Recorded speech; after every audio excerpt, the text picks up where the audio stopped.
The Vanishing of Cabin 13. It was supposed to be the best summer of their lives.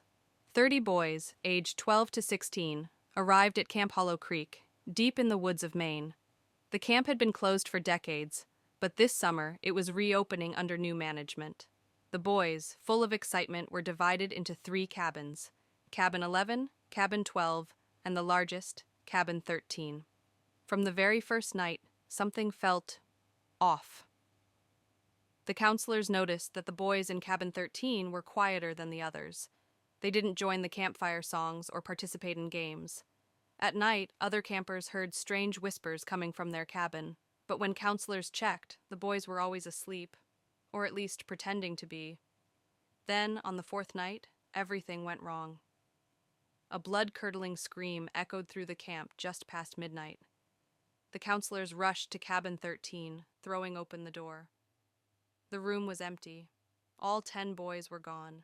Their beds were perfectly made, shoes lined up neatly. The windows were locked from the inside. There was no sign of struggle, just a strange, damp smell in the air, like wet earth. The camp was thrown into chaos. The police arrived, questioning the remaining campers, but no one knew anything. The other 2 cabins were terrified, some boys crying to go home. But the camp decided to continue, hoping the missing kids had just run away. The next night, it happened again. Another scream. Another empty cabin. Cabin 12, completely abandoned. Now, only Cabin 11 remained. The surviving 10 boys refused to sleep, staying awake in terror. The counselors stood guard, flashlights in hand.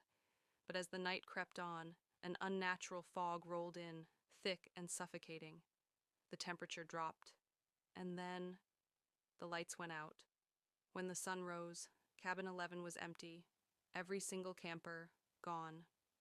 The police found no tracks leading into the woods, no forced entry, no logical explanation. The only clue? A single word scratched into the wooden wall of Cabin 13: return. Camp Hollow Creek never reopened. The 30 boys were never found.